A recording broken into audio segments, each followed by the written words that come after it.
미국이 이란을 폭격을 해가지고 이스라엘이 폭격을 해서 지금 전 세계가 그 긴장 상태에 놓여 있습니다. 그리고 누가 잘하냐 못하냐는 오늘 주제가 아니니까 언급하지 않더라도 정말로 우리 세계 정세가 걱정되는 그런 시대 속에서 우리가 살고 있는 것 같습니다.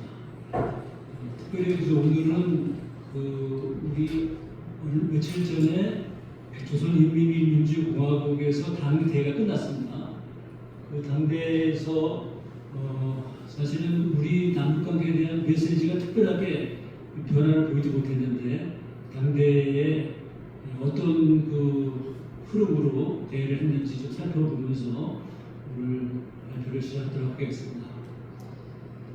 자, 9차 당대회인데 지금 이 조선민주당 당대회를 얘기하기 전에 제가 잠깐 여러분들이 잘 아실지 모르겠는데 지금 세계의 정치 체제는 크게 두 가지로 나뉘어서 볼 수 있습니다. 우리나라는 말하자면 자유민주주의 체제죠. 그리고 지금 북한, 조선인민주주의공화국을 포함해서 중국, 러시아, 베트남, 쿠바도 들어갈 때 이런 데는 이제 사회주의 국가라서 시스템이 다릅니다. 나중에 또 지금 말할 기회가 있어서 그때 좀 언급하기로 하고 지금 조선민주당 9차 당대의 모습을 우리가 좀 한마디로 정리하면은 저는 이번 9차 당대를 통해서 조선이라고 하겠습니다. 약칭을 북한이라고 해도 또 우리나라 정서상 이해해 주시기 바라고 북한은 핵보유 사회주의 강국을 지향하는 그런 전략적인 목표를 가지고 당대회를 했다고 이렇게 좀 정해보고 싶습니다. 그 내면에는 북한의 생존을 좀 지키겠다고 하는 그런 내용이 좀 담아 있다고 보여지고요. 그 다음에 체제 보장을 좀 약속하고 싶다는 그런 흐름을 가지고 있다고 생각합니다. 그래서 이번에 여기 당대에서 나온 메시지가 특별하게 대미 대화는 할 용의가 있다 이렇게 지금 보도가 나왔습니다. 그래서 조선민주주의 헌법에 명기된 우리 국가의 현재를 존중한다면 대조선 적대 정책을 철회한다면 미국과 대화를 못할 이유가 없다. 미국과의 대화는 우리에게 달려있는 것이 아니라 미국의 태도에 달려있다 이렇게 발표를 했습니다. 지금 이런 흐름 속에서 하나 긍정적인 메시지는 유엔은 사실 미국이 주도하고 있으니까 유엔 제재에서 그동안 오랫동안 북한을 제재를 했는데 그 중에서 인도적인 제재는 당대하기 전에 해제했습니다. 이것이 아마 북에서 미국에 대한 대화에 좀 어떤 긍정적인 그런 메시지가 나온 것으로 생각합니다. 그런데 남쪽에 대해서는 거의 언급을 안 했죠. 언급 안 했고 언급 전 시기에 발표한 그런 흐름 선상에서 한국의 현 집권 정권은 겉으로는 기만적 회화, 평화 재창, 조선반도 비핵화될 때 우리의 무장해제 획책하는 밀려온 존재를 같은 민족이라는 대상에 포로되어 계속 상대하는 것은 착오다.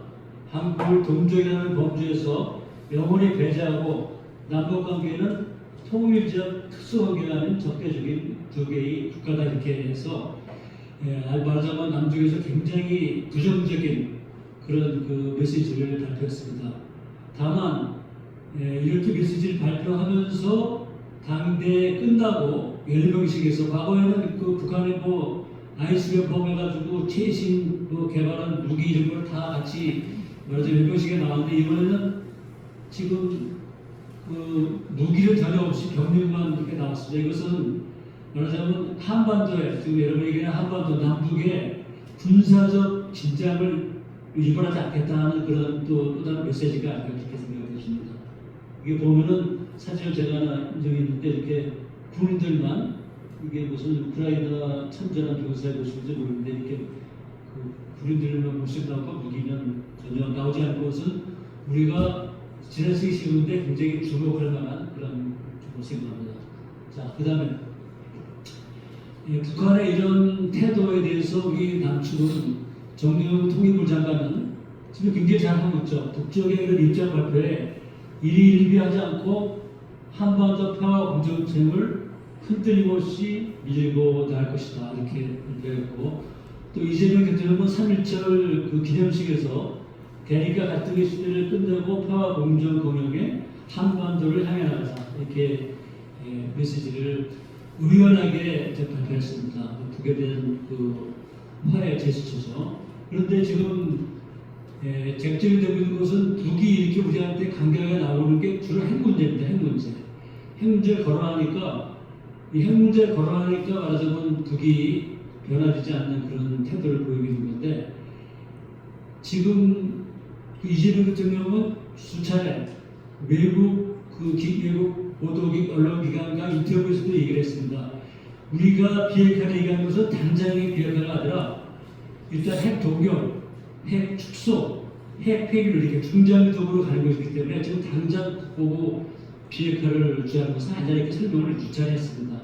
그래서 그 여러 차례 뭐 기자회견이라는 걸 통해서 북의 체제를 존중한다. 그리고 북에 대한 적당 행위를 금지하겠다고 이렇게 분명히 얘기를 했습니다.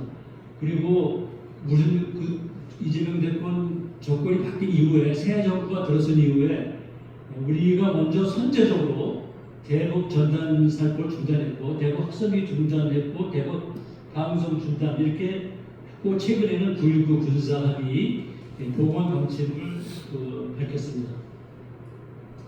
자, 그런데 지금 오늘도 제가 다른 북한 전문가들이 나온 심포지엄에 참여했는데, 지금 올해 국제 당대 분석과 남북관계 전망을 고려하는 자리에서 북한 전문가라고 하는 분들이 많은 현재 북한 노동대의 경과를 분석을 했는데, 이 남북관계가 과연 왜 경색이 됐는지 그 원인을 얘기하는 사람이 별로 없어요. 북한 여러분들도 아마 한번 정책 컨서스가 북한 전문 대학교 교수님들하고 같이 이렇게 세미나 이런 걸 많이 했을 텐데, 왜 남북관계가 악화됐는가 그 원인을 정확히 얘기를 안 하고 있습니다. 말해서.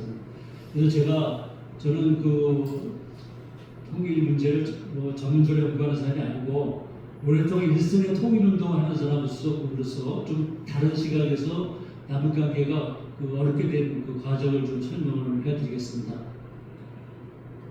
지금 남북관계가 되는 것은 2019년도 2월달에 하노이회담이 실패한 것이 말하자면 그 계기가 됐습니다. 그런데 그 전에 2018년도는 남북이 두 번의 정상회담을 한 시기였습니다. 그게 잘 나갔던 시기였죠. 과거에 김대중 대통령의 유럽 공동선언, 그리고 노무현 대통령의 14 공동선언은 정부 집권에 말개했기 때문에 사실은 선언했지만 그것을 실천할 수 있는 그런 기간이 얼마 없었습니다. 그리고 어쨌거나 김대중 대통령의 남북 정상에 만나서 합의를 했고, 노무현 대통령도 남북 정상선언을 했는데, 지금 문재인 대통령은 2018년도 4.17 판문점선언 그리고 9.11 평양선언 이렇게 두 번의 정상회담을 했습니다. 그런데 하노이회담에 우리 한반도가 한반도의 당사자 국가로서 운전자나 중재자 역할을 전혀 하지 못했습니다. 그 와중에 2019년도 그 하노이회담 직전에 타미플루, 이게 이제 독감 치료제를 북에 지원하기로 이렇게 우리가 방침을 정했습니다. 그래서 타미플루를 북한에 보내려고 했더니 한미연합사가 타미플루를 보내는 그 치료기 전략국자라고 해서 그것을 허가하지 않았어요. 처음에는 다 동의를 구했는데요. 여러분 상식적으로 이 독감 치료제 타미플루를 싣고다 다시 돌아오는 것이 뻔히다 알 수 있는 사실인데, 추록의 전략국자라고 해서 불어를 한다는 것이 이게 상식적으로 이해할 수 있습니까?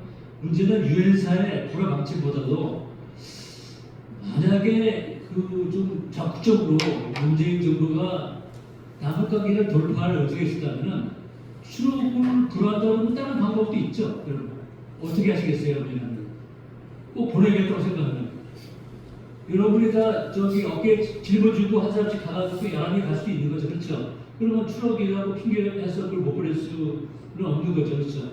그리고 또 아니면 뭐 저기 인력거, 수레 이런 데 싣고 갈 수 있는 거 아닙니까? 그러면은 그 타이프를 보내는 거 막을 수 없습니다.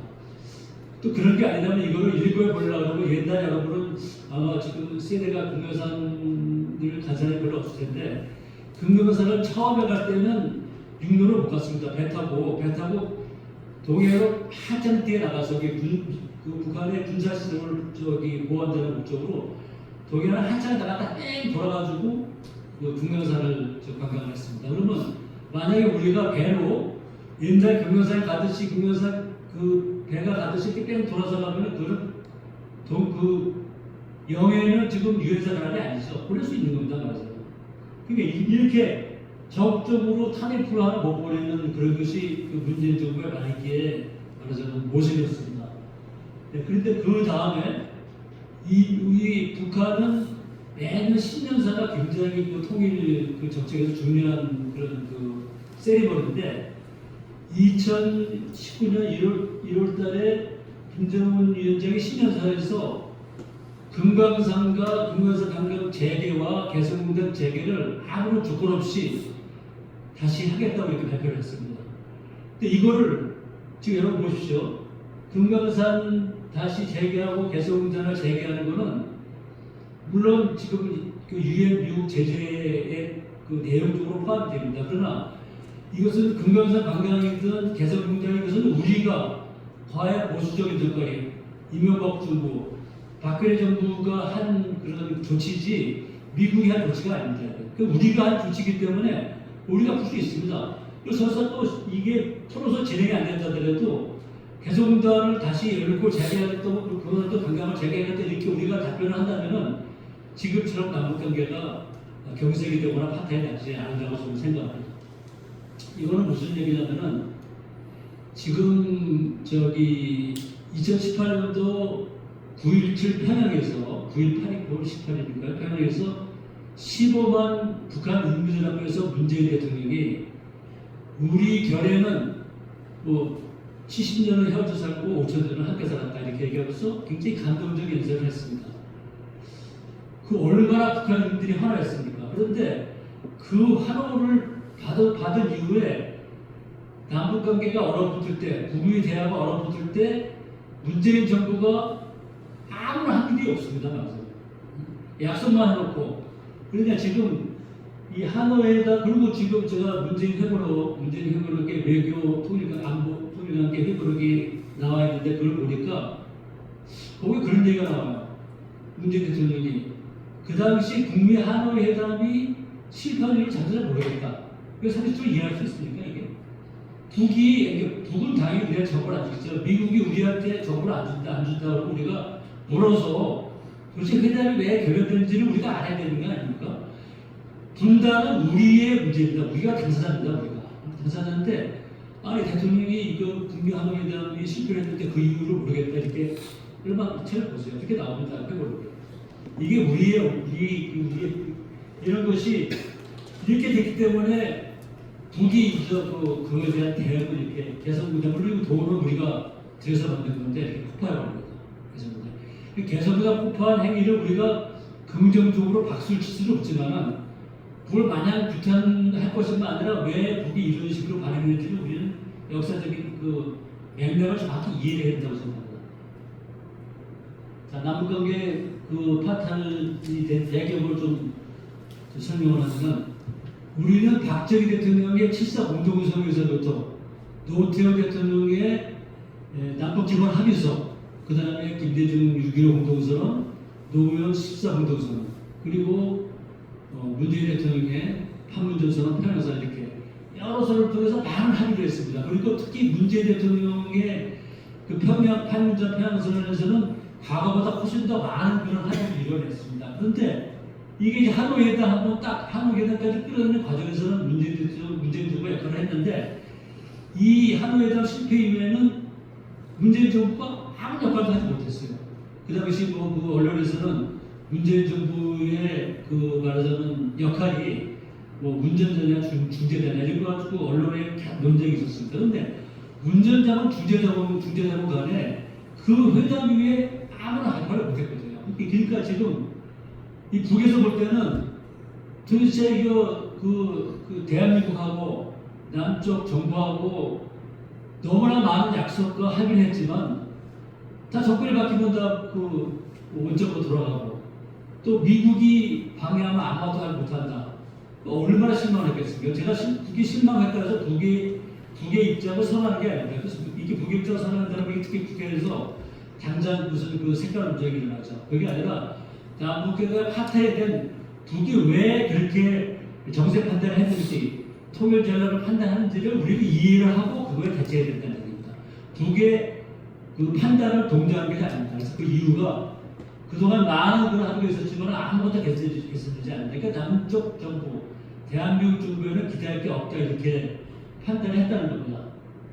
그 다음에 이제 우리가 또 한 가지 주목할 것은 2020년 12월 북에서 반동사상 문화 배경법 2014년 1월 평양문화 우리가 보기에는 이해가 안 돼 이런 그 법은 이거는 북한이 체제를 지키겠다는 생존 전략이다 이렇게 이해를 해야 된다고 생각합니다.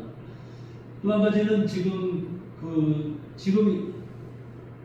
한일 회담 그 전부터 북의 핵 문제를 이유로 미국과 유엔이 엄청난 제재를 세계에서 최고의 북한에 대한 제재를 했습니다. 뭐 제재하기 전에도 북한은 굉장히 어려운 그런 경제적인 환경에 있는 걸 우리가 알고 있는 거예요. 제재하기 더욱더 어렵죠. 그러나 코로나 시기에 중국과 다리도 다 문 닫고 이렇게 했음에도 불구하고 북은 생존을 했습니다. 그래서 우리가 우리 시각에서 볼 때는 북이 어렵지만 북한에서 생존하고 경제 운영을 했습니다. 또 한 가지는 2024년 6월 19일 날 러시아와 북한이 포괄적인 전략적 동방 관계 조약을 하면서 체결했습니다. 이것은 굉장히 역사적인 일입니다.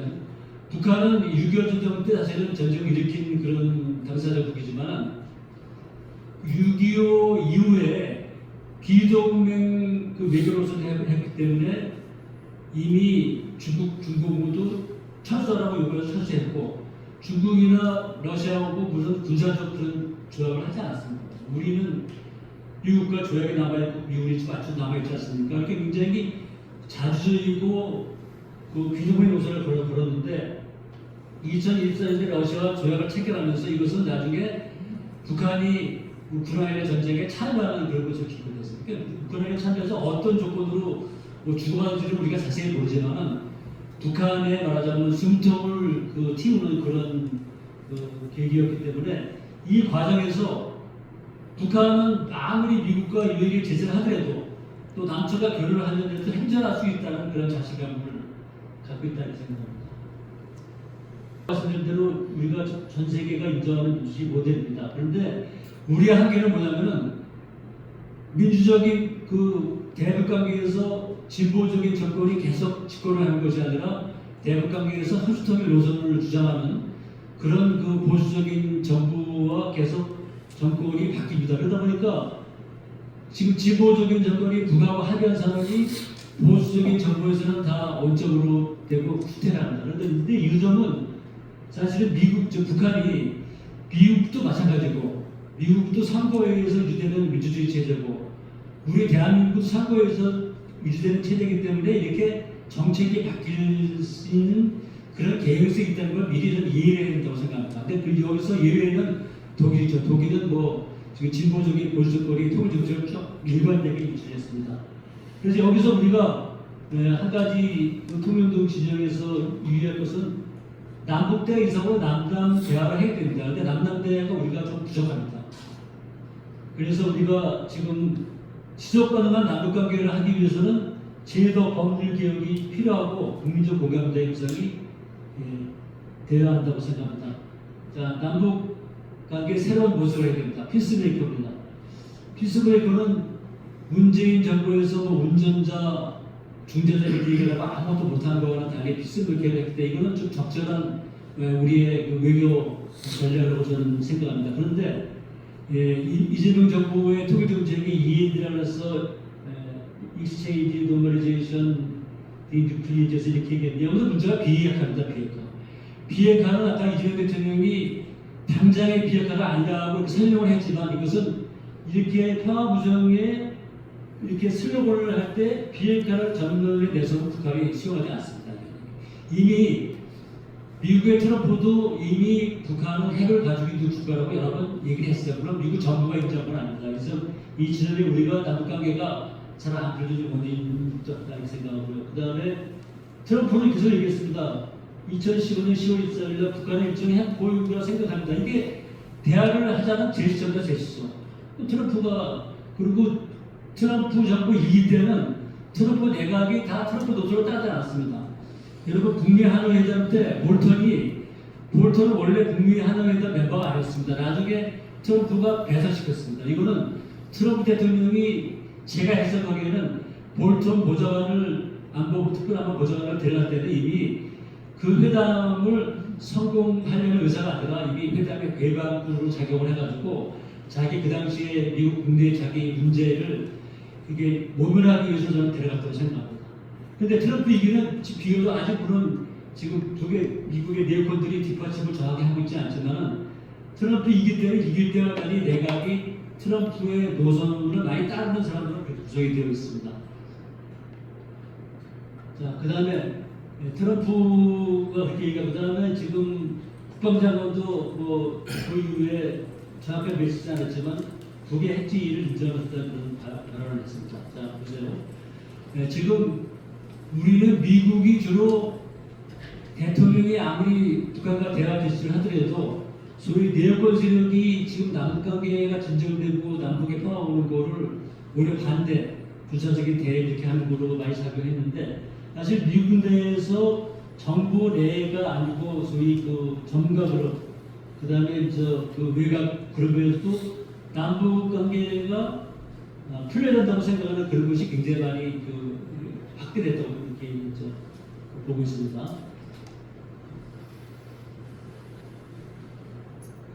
자, 그 남북 평화의 길을 찾아야 됩니다. 우선은 지금 피스메이커로서 우리 북미대화를 우리 이재명 정부가 기다리고 있을 것이 아니라 선민 후반으로 할 수 있는 걸 찾아야 됩니다. 그 인도적 교육입니다. 인도적. 아까 인도적 교육을 북한에서 유엔 미국 제재를 해야 되지 않았습니까?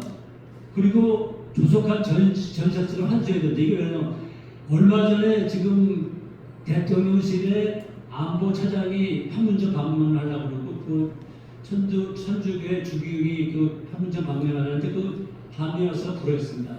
그 아까 말씀드린 또 타미풀로 보내는데 전략국 추정이 전화처럼 강하지 않았습니까? 그러면은 이 한미연합사를 지금 현재 발표는 국가보좌관이 임기 내야 되는데 이거를 임기 내 상반기 이걸 해야 남북기가 풀릴 수 있습니다. 그래서 우리가 인도적인 지원을 북한에 할 수 있다면 북도 다른 것도 인도적 지원을 받습니다. 그래서 이 한미연합 지금 한미연합사 지금 그 한미연합사의 제재 그런 방해를 그런 전시작전도 빨리 환수를 해야 된다. 이것은 남북관계에 중요한 영향이 있다고 생각합니다.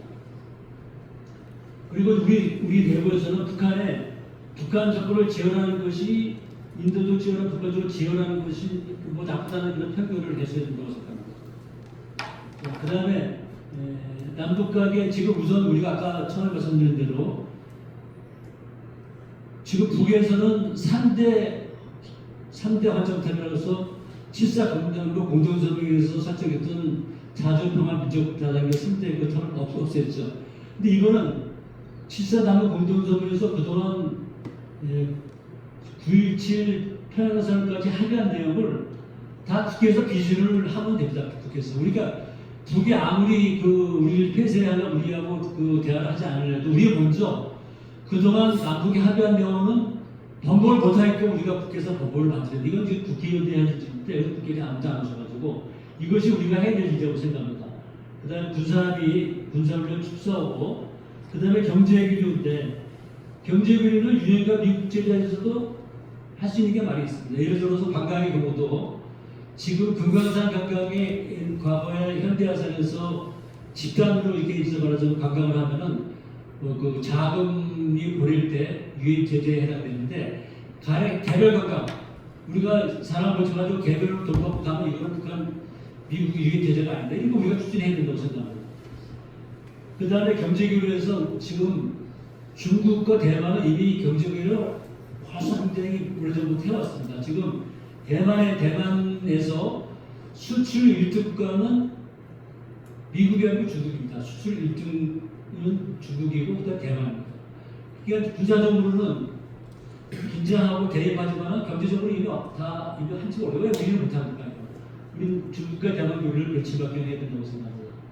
자, 그 다음에 제가 생각하는 한반도의 평화 프로세스는 먼저 남북 대화에서 우리가 유엔과 미국 제재를 피해서 할 수 있는 일을 우리가 먼저 선도적으로 해야 된다. 그 다음에 그래서 평화 공조로 나가고 저는 남북 경제연합을 해야 된다고 생각합니다. 저희 제가 속해 있는 남북평화에는 기존의 통일운동 자체가 많이 있지만은 기존의 방식으로는 이미 북에서 받지 않습니다. 그동안 남북관계를 해왔던 그 단체들이, 운동통일과 단체들이 우리나라 6.15 공동선언 추진 실천위원회, 공동실천위원회, 또 제가 속해 있는 그 북한에서 개천절, 그 당국에서 개천절 행사는 뭐 당국에서 평화통일 이렇게 그런 기구들 다 해설했습니다. 해설했는데 중국과 대만처럼 또 유럽의 경제국들처럼 우리도 핵 문제는 시간을 가지고 대화로 풀고 그 사이에 아무것도 하지 않을 것이나 경제라고 경제 교류를 하자는 것이 저희 단체의 기본적인 그 평화적인 전략입니다. 그것을 통해서 남북 연합으로 가야 된다. 지금 남북 연합은 소수적 일이 아닙니다. 그래서 그 남북 연합은 이미 노태우 정권 그 시부터 통일 전략으로 다 합의가 된 그런 사안입니다. 새로운 그 시각을 우리가 내는 첫 번째는 우리 내부에는 통일운동 진영에서 평화와 통일 가지고 논쟁을 하고 있습니다. 그런데 남북의 평화를 달성하는 것도 쉽지 않지만 남북의 평화를 달성하는 것은 통일을 포기하는 것이나 통일을 앞당기는 길입니다. 이거에 대한 우리 컨센서스가 형성이 됩니다. 그 다음에 남북 평화는 남북의 공존 공용하는 길이고 남북 평화는 특별히 대한민국의 거정을 앞당기는 길입니다. 여러분 지금 대한민국은 경제 규모로 10대 강국이고 그 다음에 여러 가지 분야에서 우리는 그 군사력으로도 5.16이 되는 그런 선진국으로 발전하고 있는데 이미 경제 성장의 측면에서 한계에 부착했습니다. 그거를 뚫을 수 있는 유일한 길이 말하자면 남북이 경제 교류를 하는 길입니다.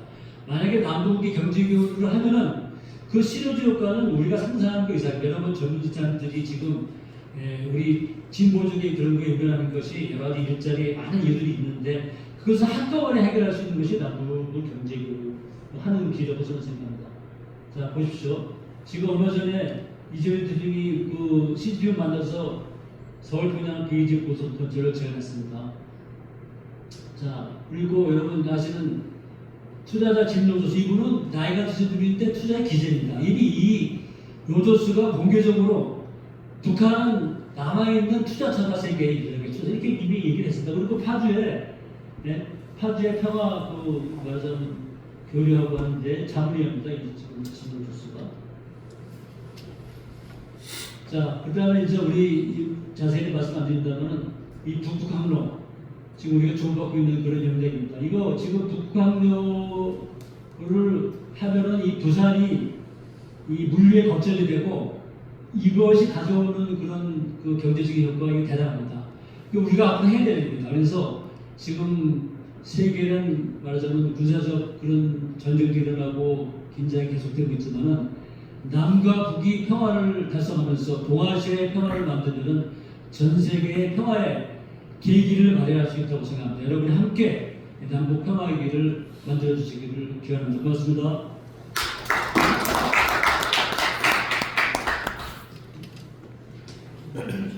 대표님 감사합니다. 평화통일 한반도가 되기 위해 여기 계신 모든 분들이 노력해 주실 거라 믿습니다. 이어서 총 4분의